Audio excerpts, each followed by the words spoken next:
Okay, so we're going to be talking today about Rumi, and Rumi is so huge and so deep that we'll be talking about Rumi for a couple of Sundays, at least 2 Sundays, if not more.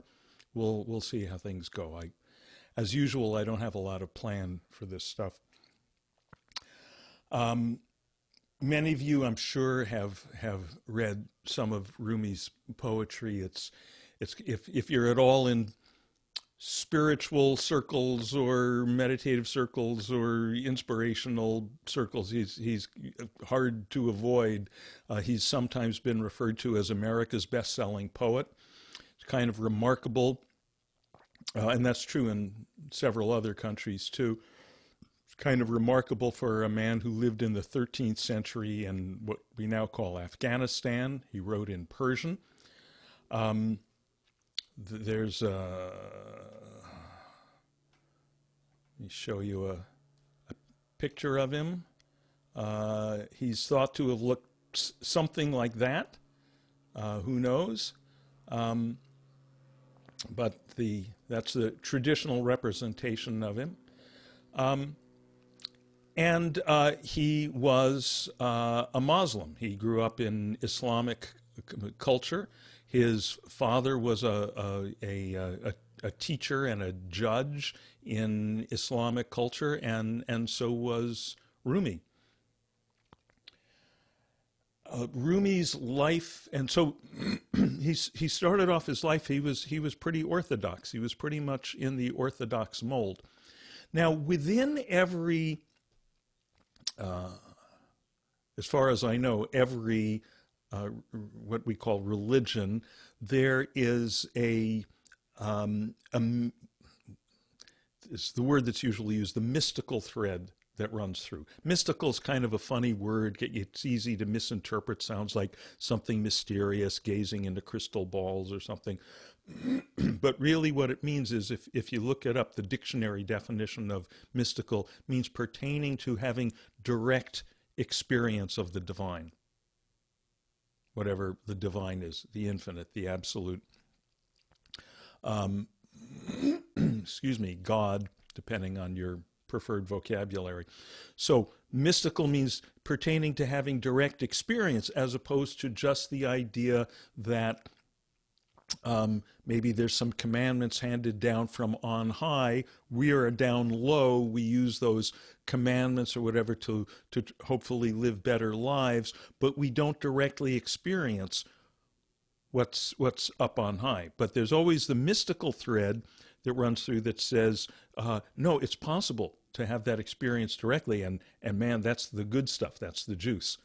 And the living a good life, the ethical precepts, all that, they're great, but that's really that actually when you're in direct touch, when you're directly enough in touch with the experiential core of all these spiritual traditions, then the ethics kind of just come naturally. If you're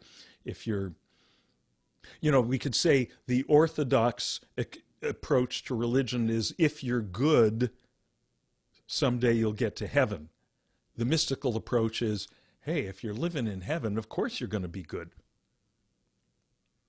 All right? You don't even have to think about that much. So, the story, as it's come down to us, is that Rumi was living the life of a fairly orthodox Muslim teacher and judge. And then he met this intense Sufi mystic, and this Sufism is that's kind of the mystical thread running through Islam is called Sufism, S-U-F-I. So he met this very intense, God-intoxicated Sufi named Shams, S-H-A-M-S, Shams, and that completely changed his life. He just spiritually fell in love with Shams and fell in love with this direct experience of the divine through the presence of Shams. and it just became a completely different person. And he started writing this incredible poetry. He didn't actually write it down. He had a disciple, a scribe, always at his side, because he would sometimes spontaneously talk poetry nonstop for days and nights on end. And then other times it would, sometime at one point he went for 2 years without speaking a single line of poetry. But the scribe was following him around, waiting for the next one. And interestingly, what happened is that some of the more orthodox folk around him were getting upset. And you'll see, partly you'll see why when we read some of the poetry, because it cuts through the superficialities of orthodoxy. It gets right to the core, and that sometimes shakes people up. So the story is after 4 years of hanging around with Shams, one night they're sitting in the house talking about things, and there's a knock on the back door, and Shams goes to see who's at the door, and he never comes back.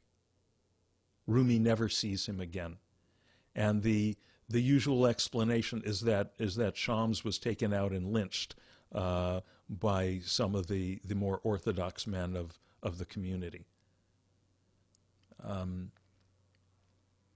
But what we have from Rumi is this poetry. So how are we all doing? Any comments or questions about the life before we get on to the poems?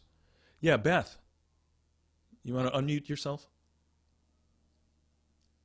Is Rumi towards the same time as Hafiz? Do you know? Do you know the other? Rumi is in the 13th century, the 1200s. Okay. I don't recall offhand when Hafiz was, but there are a couple of great, divine and mystical poets out of Islamic culture that have become popular in the West, mainly Rumi, Hafiz, and Kabir. And it would be great to get onto Hafiz and Kabir later in this Sunday series. We can check that later. Oh, by the way, before I forget, please get this book. First of all, you just want this book. This is the best anthology of enlightened poetry I've been able to find. The Enlightened Heart, edited by Stephen Mitchell. I checked a little while ago. You can get it on Amazon, and if you're on Amazon Prime, you can have it delivered tomorrow. And it is just, you can just open this to any page at random and just, have your skull exploded. Yeah. And pretty much most of the poetry we'll be doing in this series will be in this book. So that way you can be reading it on your own as well. And I really like to support terrific books like this. I once got a chance to meet Stephen Mitchell, the editor of this book, and thanked him for this and one other of his books that have really changed a lot of lives of people that I've recommended them to.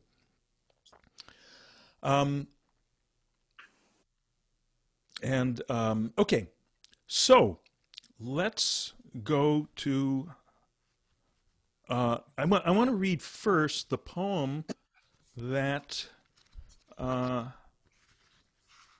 actually included in the newsletter to plug this event. Excuse me, Dean. Yes.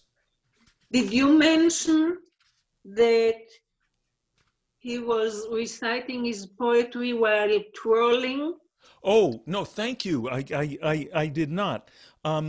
Right, very important. Rumi was the founder of I forget the name in Arabic or Persian. Persian was his native language. That's what he wrote in, by the way. But yes, he's the founder of what we call in English the whirling dervishes. And if you've never seen them, look this up. You can find video of it. They do this beautiful. They go into their meditation. They do this beautiful dance, twirling around, standing in place and twirling around and around and around. And that brings up an important larger point, which is that for many so-called mystics, the arts expressing the, the mystical experience, the union with God, the transcendence, whatever you call it, expressing it through the arts and seeking it through the arts, using the arts not only as an expression of that state, but as a yoga, as meditative practice, as a way into that, is just affirmed over and over. So it can be poetry, it can be dance, it can be, out here in Santa Monica, as well as other places, something called trance dance has become popular in recent years. And, it's the same general idea. In the Sufi world, when you get a bunch of people together to dance and chant the names of essentially the Islamic mantras, they call it zikr. And I used to attend zikr. A friend of mine got very much into it, and I was living in New Jersey at the time. He used to drag me into New York, and there was a group that met in what had been a firehouse and now had become their mosque. And they had this, their guy, their effendi, they call him, it's like, the Roshi, the master, was Turkish. And in that tradition, they're Turkish. They smoke cigarettes. He would, at the end of each zikr, he would throw cigarettes to everyone as a blessing. I think I still have somewhere a cigarette that I kept from him. And it wasn't the whirling, that kind of whirling in this particular branch of Sufism, but it was very cool. The men... Yes, the men were all in concentric circles, and you had your arm over the shoulder of the guy on one side of you and your other arm around the waist of the other guy, the guy on the other side of you. And you were in concentric circles like that, going round and round in circles. The women were at one end of the room in a series of lines, and they were going back and forth. They were dancing back and forth. The men were dancing round and round. And it was like some kind of incredible cyclotron, just generating this spiritual energy. And the main thing that we chanted over and over, kind of the Maha mantra, the great mantra of Islam, is La ilaha illallah. La ilaha illallah, which is often very, very badly mistranslated as there is no God but Allah. You hear it mistranslated that way in the West all the time, and it's a very great disservice because that supports the idea of Islam as fanaticism, as denying all the validity of other religions. And I'm sure there's a bunch of Muslims who do deny the validity of all other religions, as there are in every religion, including Buddhism, by the way. So right translation would not be, okay, listen carefully, La ilaha illallah. What it says is there is no Allah but Allah. Right? Allah means the God, al. We have a lot of Arabic words in English with that al, like algebra, right? It's like el, like el in Spanish. The God. So it's saying there is no God but God. Right? Or you can say there is no Allah but Allah. There's no God but God. But to say there is no God but Allah is a real distortion. Is that clear? Is this point clear? I think that's really important. So in any case, in these zikrs, we would be in this formation, and as you're doing the dance, when you would say La ilaha, right? There is no God, you'd turn your head to the left. And then Hailala, you would turn your head to the right over and over, la ilaha illallah, la, as you're dancing around the room. And the idea was that as you're looking to your left, you're contemplating a universe, a world in which there is no God, right? Because, whenever you're using mantra in any tradition or doing anything in or out of any tradition, to really get the truth of it, you have to be right there in the moment. So, la ilaha, there is no God. Oh, shit. Life sucks. Life is empty. There is no divine essence. There is no transcend. Like, it's just a bunch of waves, and there's no ocean of transcendence underneath it. Right? It's just existential nothing. Life's a bitch, and then you die. La ilaha. And then we turn our head to the right, and we're saved. Ha illallah. But God. Oh, there is no God. Oh, but wait, God. Oh, there's. Right? So you get this. So it's just back and forth, being plunged into the dark and then pulled into the light, plunged into the dark, pulled into the light. I was very, very cool. So this is just my little bit of experience in that, of personal experience in that tradition. But they got all this other stuff, which is all equally potent. So yes, thank you for reminding me of that these are people who, they're not just sitting around abstractly thinking about the divine and writing poetry. They're doing stuff to have direct experience. So the poetry and the dance and the music, all that is ways into the experience and ways of expressing the experience. Okay. And there's wonderful musical traditions coming out of this, the Sufi world. If any of you have heard Nusrat Fateh Ali Khan, I'll make some links available. And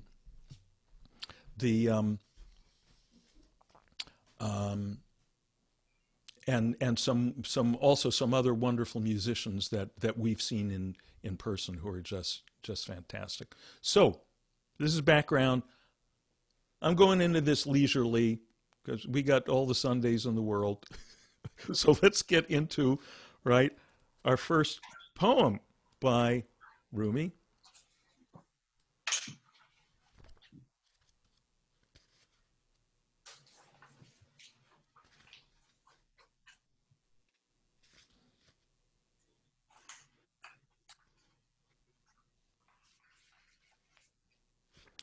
So this is,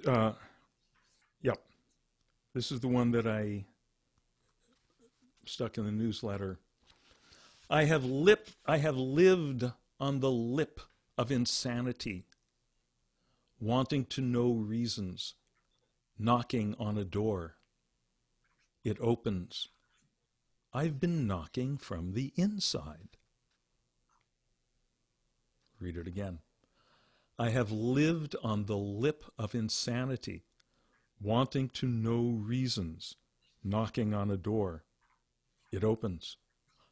I've been knocking from the inside. Okay, what's that saying to you? What are you getting from that?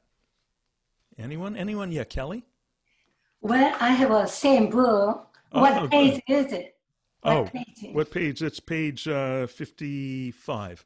Oh, okay, thank you. Okay, you bet. So any responses to this? What is this saying to anyone?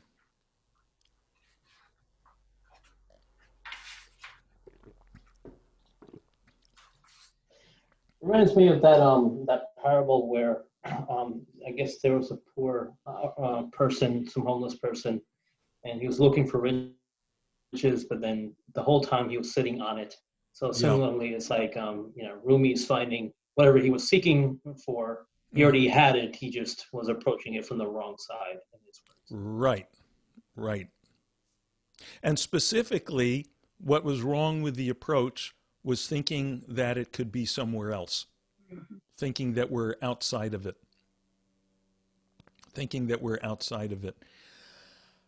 Um, What I like is the brevity of it, and it's so general that it can apply to anyone who's reading it at any time. right. Yes. Yeah. And as you'll see, there is in Rumi's work generally this wonderful kind of, there will be specific images, but then there's always a certain just wonderful flavor of universality to his poems that yeah, they can work for anyone. Dean, Yes. it reminded me of when we're meditating, Mm-hmm. and you know, people think like, okay, I have to meditate, I have to find where I'm going in meditation, find the Mm-hmm. place, get there. And you're always saying, you're there. Right. Just sink into the awareness, you know. Yeah. It seems like it's a similar idea. Yeah, it's exactly, yeah, yeah, it's not just similar, it's exactly the same, and not just an idea, it's a reality that we're pointing to. It's the situation. It's the sanity. It's sanity. Yeah, that's Yes. a very interesting word to use there. In insanity, we say, I'm looking for enlightenment, I'm looking for God, I'm looking for transcendence, I'm looking for awakening. How about looking for sanity? Right. Right? How about looking for sanity? And the interesting thing about that is then what that means is non-enlightenment, being cut off from, I was going to say cut off from the infinite, but the whole point here is we can never be cut off from the infinite, right? But cut off from clear awareness, clear perception of the infinite. That's insanity.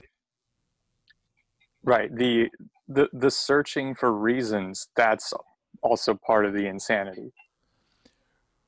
Yeah, you want to say more about that, Tejas? Yeah, it's I really love the word insanity for this feeling, this concept of searching for reasons in life or trying to understand why is there suffering, and it really is an insanity, because so many people have used examples like, look at the baby, look at the animal, it doesn't care, it just knows.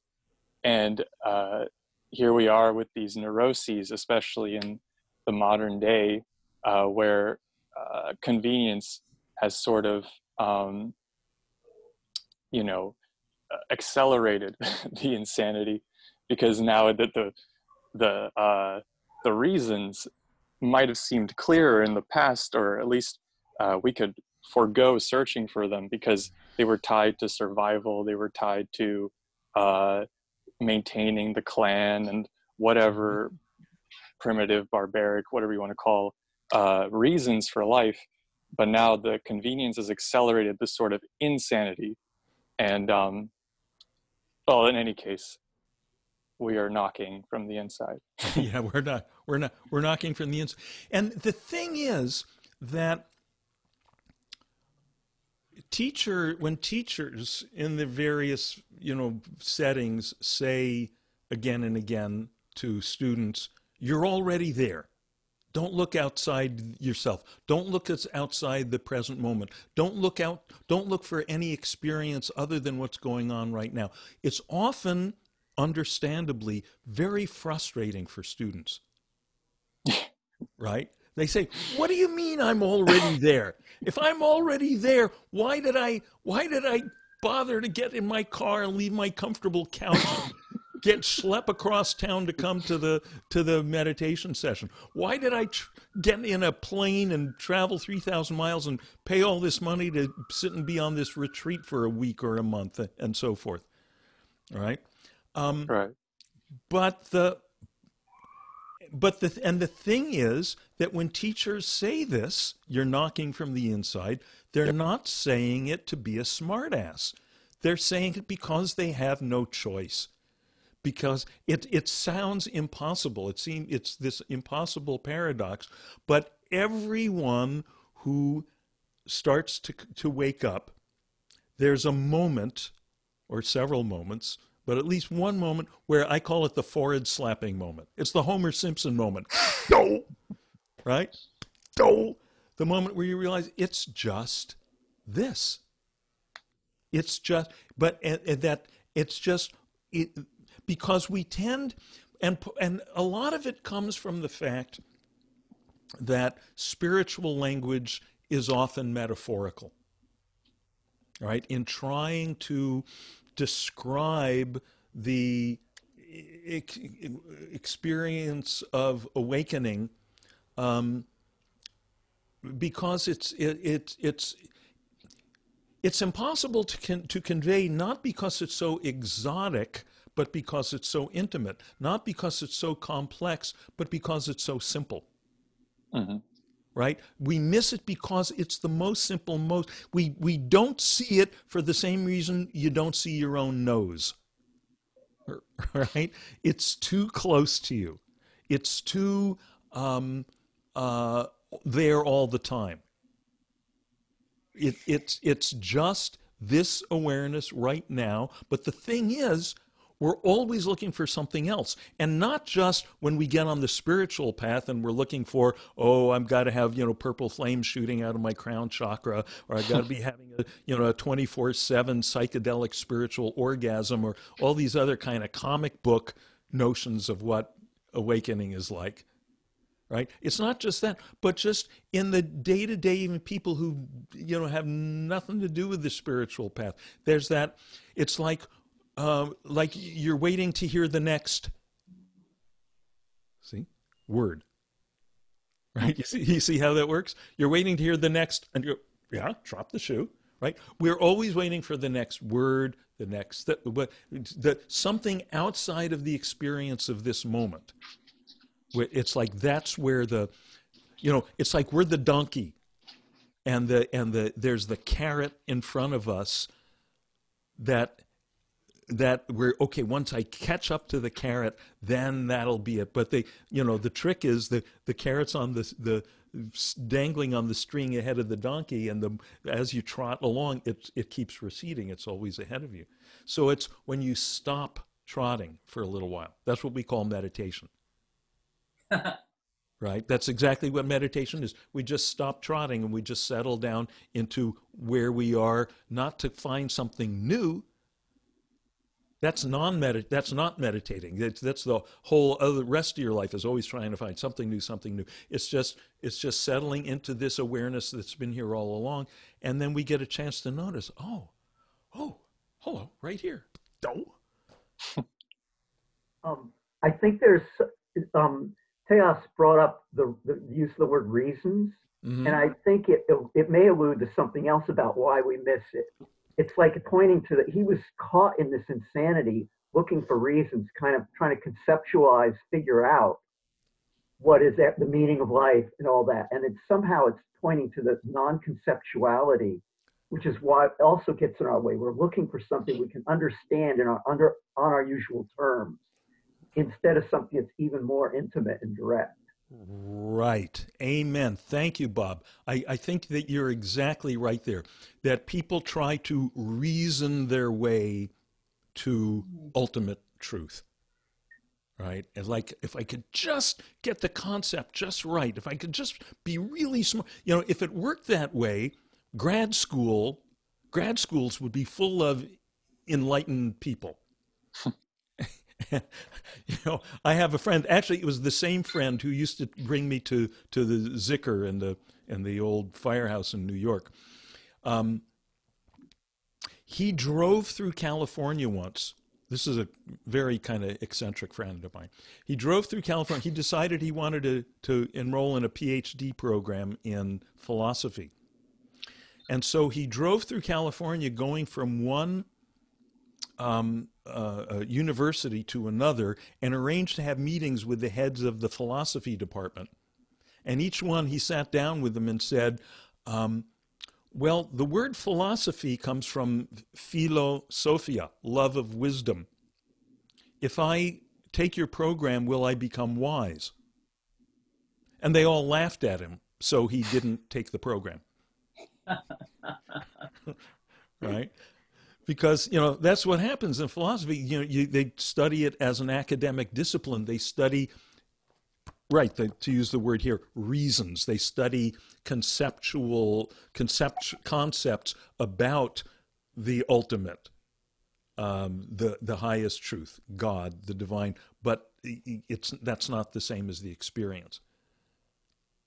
I have a friend that I go out to breakfast with a lot, not since we've been in quarantine, and he meditates, and we met through my books, and turns out that we live in the same town, so we go out to breakfast, and he pulls out his little notebook where he's written all his little notes and questions and things since the last time we had breakfast, and, well, is it like this, and is it like that, and is it like that?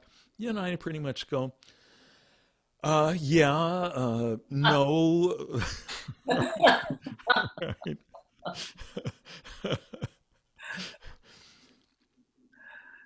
And there's this wonderful, we may have talked about this last time. No, this is something I was writing, but this wonderful thing in the Hindu tradition, in the Advaita teachers, where they say neti, neti, neti spelled N-E-T-I, which means not that.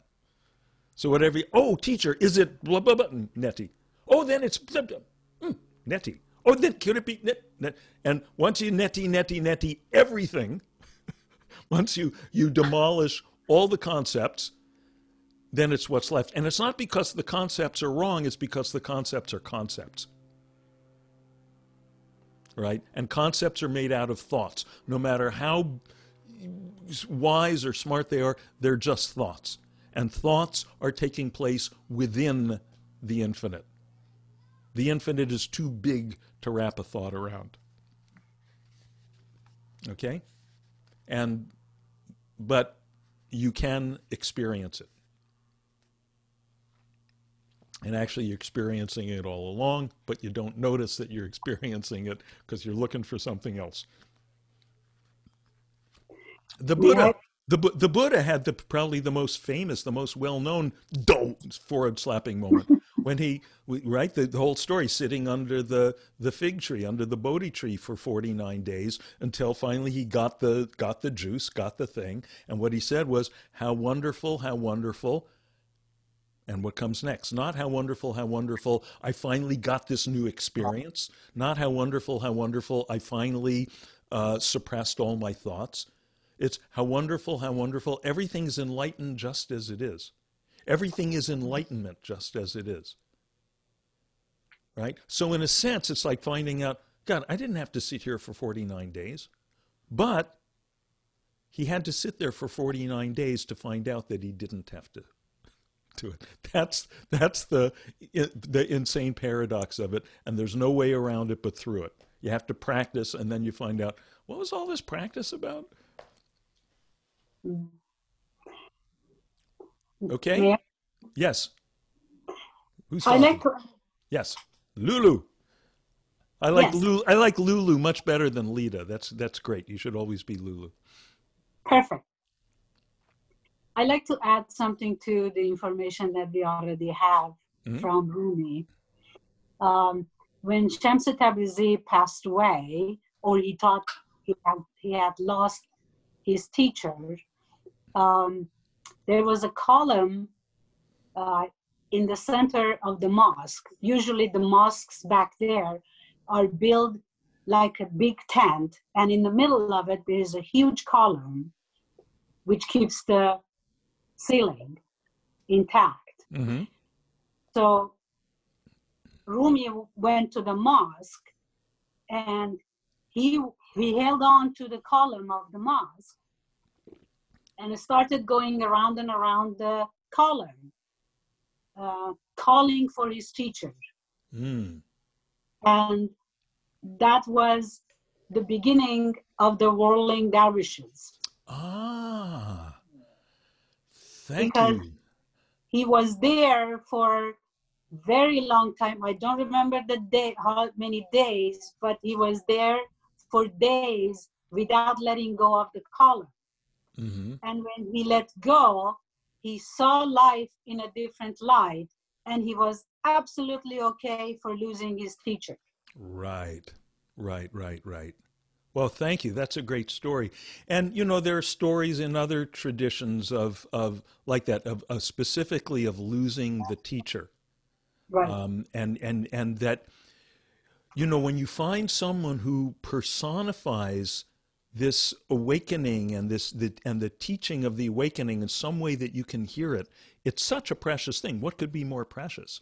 And so, you know, when the teacher dies, there's no longer available. In a sense, it's the ultimate tragedy, until you, and or it's an opportunity to really find out what the teacher was teaching, and then you realize it's no tragedy at all, because what the teacher is not, you know, as Whitman says, I'm not contained between my hat and my boots. Right. Right? The teacher is the reason that the teacher is so precious, is that the teacher is not just a wave caught up like most people in the hallucination that it's a wave. The teacher is the ocean. No, the teacher is you. Say it again. The teacher is you, in a sense. Yeah, because the teacher is the ocean of being, and everything that he or she has taught you is to point to the fact that you are the ocean of being. Right. You know, I and the Father are one, and of course, everyone and everything else is one with the Father. Otherwise, you're putting a limitation on the Father, which is, which, as far as I can see, if there's such a thing as heresy or sacrilege, that's it. Saying that there's somewhere that God is not, someone that God is not. Right. Right. And to describe his poetry, where the one you read, knocking at the door that opened from inside, Yeah. in my understanding, it refers to our disconnection. Meaning, by the time we are 5, 6, 7 years old, depending on the family we are born to, we already are disconnected from the source that we came from. Mm-hmm. And wanting, the desire is always there, wanting to go back to where we came from. There is a disconnection, Mm-hmm. and we are trying to connect that. Therefore, we are always knocking, and the knock is from inside, till we realize we are the one. Yeah.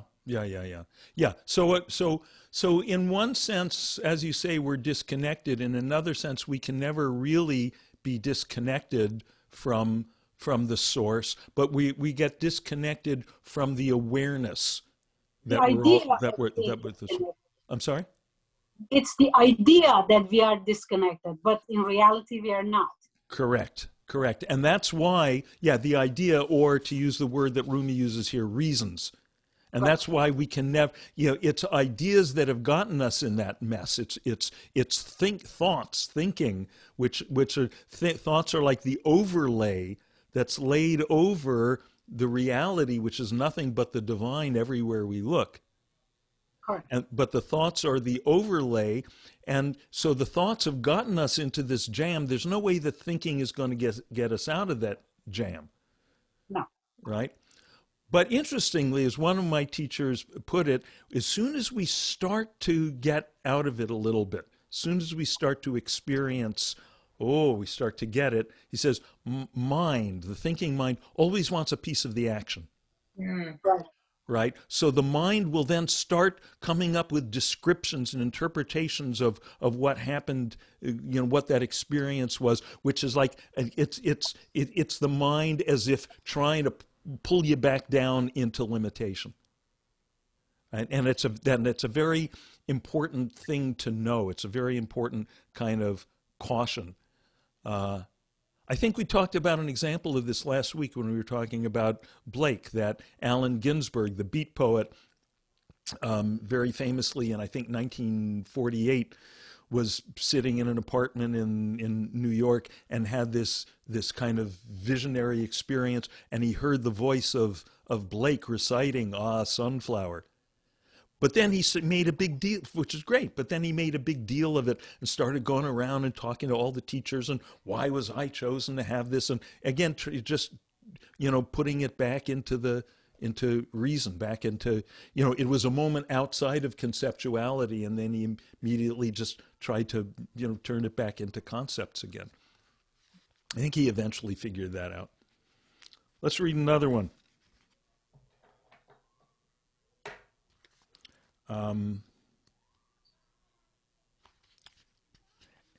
And for those of you who've got this book in your hand, page 61. Outside the freezing desert night, this other night inside grows warm, kindling. Let the landscape be covered with thorny crust. We have a soft garden in here. The continents blasted, cities and little towns, everything become a scorched, blackened ball. The news we hear is full of grief for that future. But the real news inside here is there's no news at all. I wanted to particularly do this one because so much, we've been hearing so much news, and so much of the news in 2020 is horrible, that I think this really speaks to us.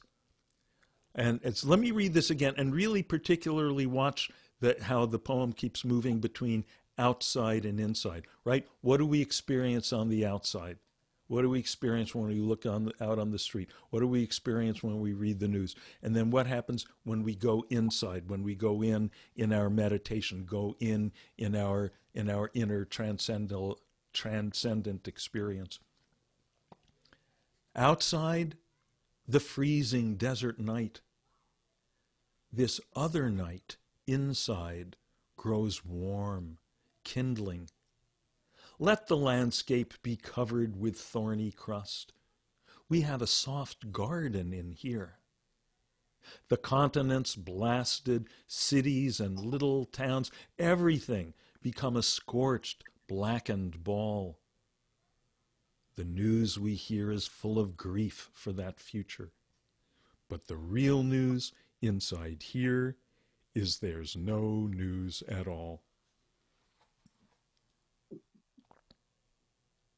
Comments? Are you hearing this thing? Is this thing resonating for you? Oh, yes. Oh, yes. Oh, yeah. It's really good, isn't it? Yes. It's delicious. Who am I hearing from? Who's talking?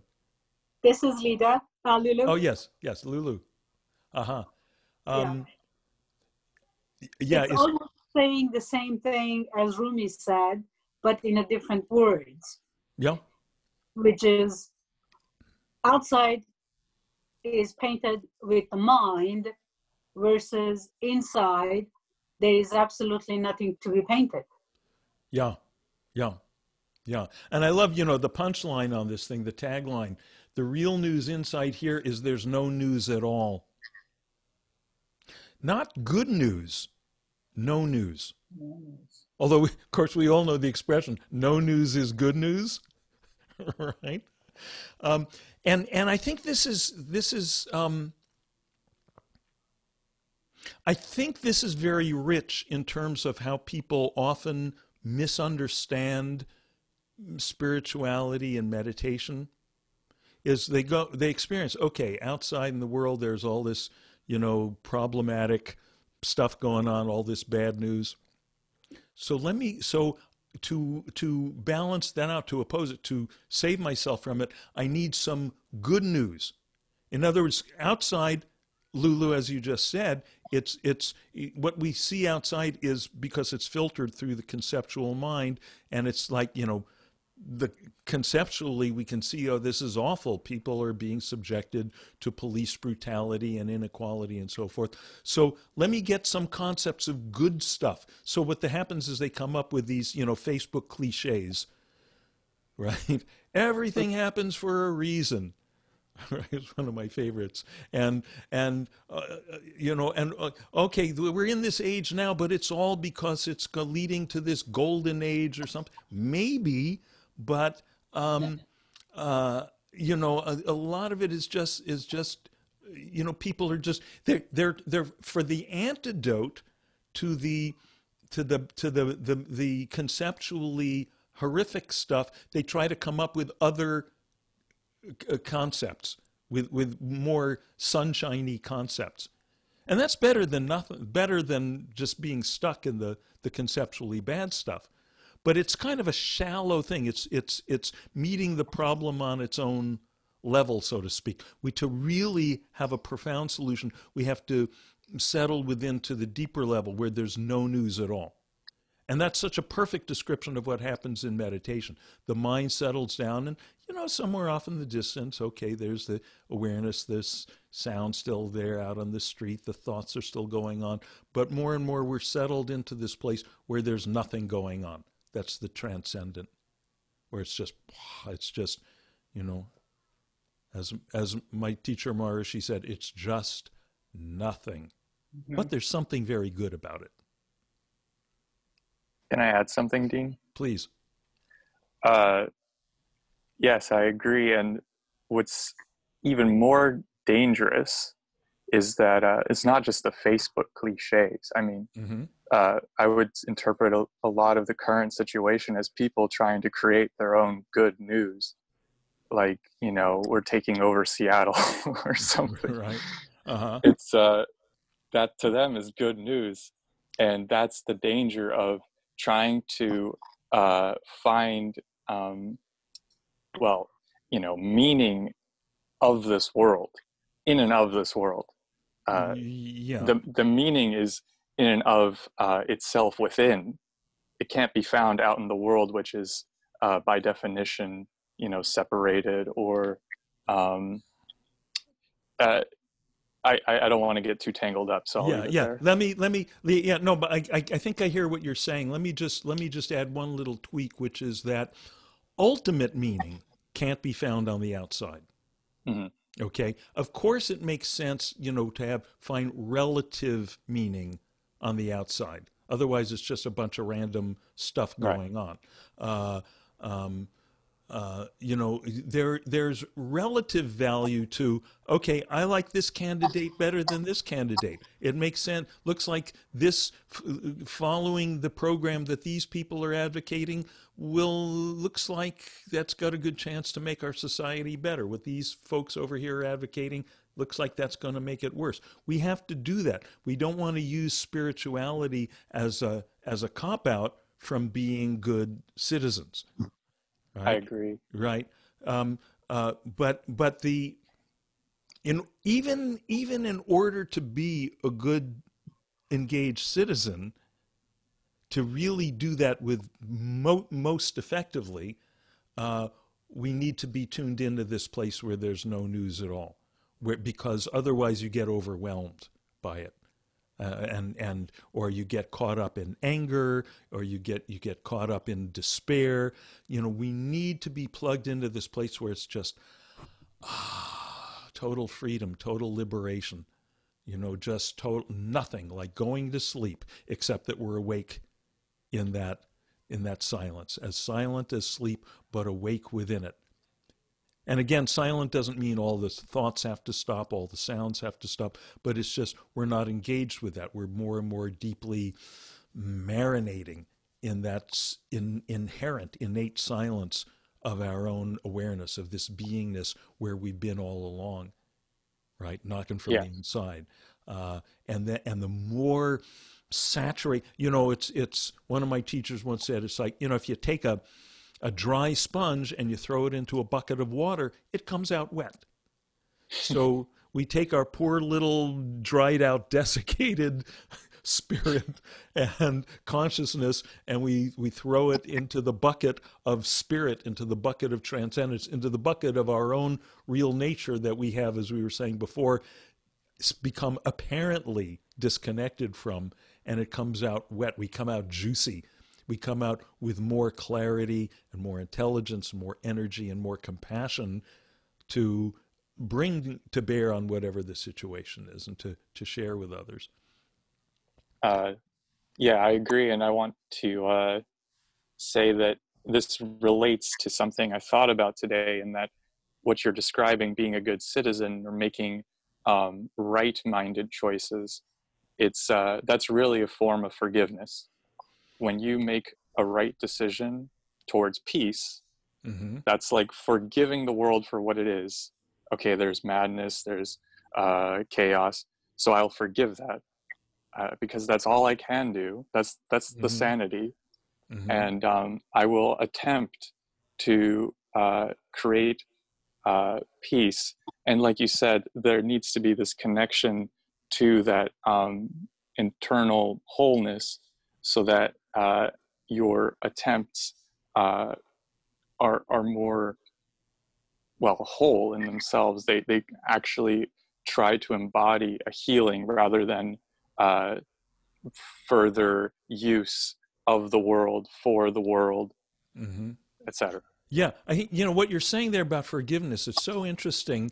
I want to try to say it another way, which Mm-hmm. is, if you're busy making things better, you can't be busy. If you're busy, if you're engaged in making the world better, if you're busy being engaging in making the world better, you don't have time left over for blaming the world. Right. Okay, that's kind of the idea. Yeah, yeah. And some people just, and I've certainly seen this in myself. You sit around blaming and just reading the news and shaking your head, and, well, this one is, and this is so awful, but and that becomes a substitute for action. Mm. And then people feel virtuous because energetically it feels something like you've actually done something to improve things, but you haven't. You're just bitching and moaning. Right. Could I add? I just Yes, wanted. please. I think what another aspect is maybe you mentioned compassion. It's sort of like feeling from within, feeling with others. And I think the more we connect with this, whatever you might call it, this depth dimension in ourselves, that we're more than our thoughts and our reactions, the more that we can recognize that in others, and they're more whole and full human beings. And just like us, the compassion is how lost we get.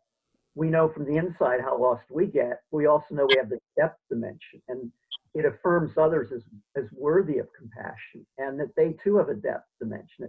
They too have the sacred inside themselves. So Right.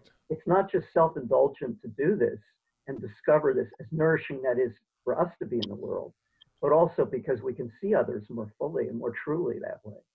Right. And thank you, Bob, for reminding us of what the word compassion really means, because people often use that word as if it just means some kind of feeling sorry for people. But compassion literally means feeling with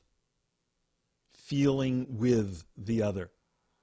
And so it's going deeper than the conceptual level, deeper than reasons, deeper than ideas where we're all separate waves, going into the feeling place, going into the heart place, where we're all connected, and hopefully ultimately into even beyond the feeling place, into just the being place, where there's only one of us here interacting with itself.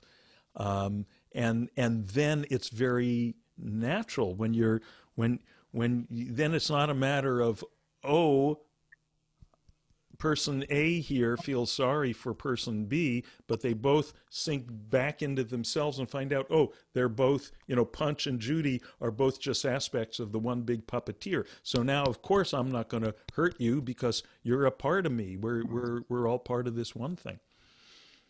So if you came late, I want to urge everyone to get this book, please, The Enlightened Heart, edited by Stephen Mitchell. You can get it on Amazon, have it delivered tomorrow. And feel encouraged to read there's about 10 pages of Rumi poems there, and maybe you find some favorite ones that you'd like to talk about next week, that you'd like to nominate.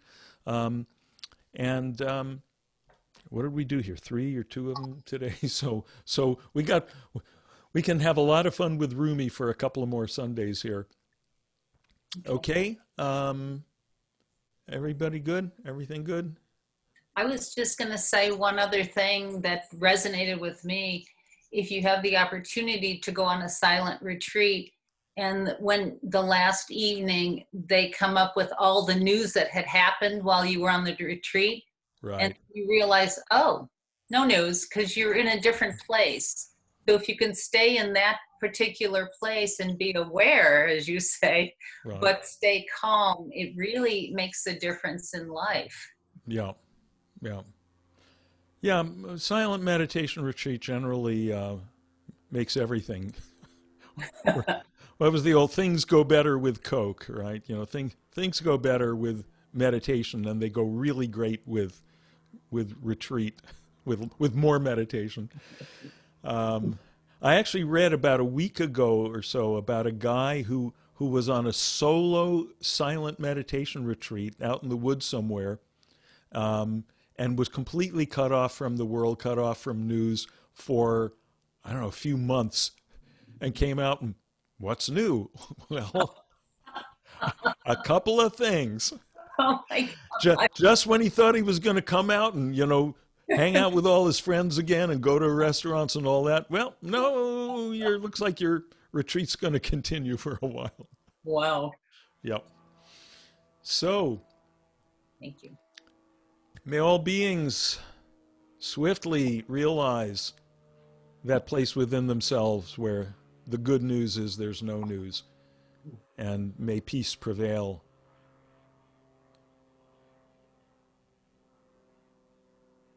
Thank you, everyone. Thank you.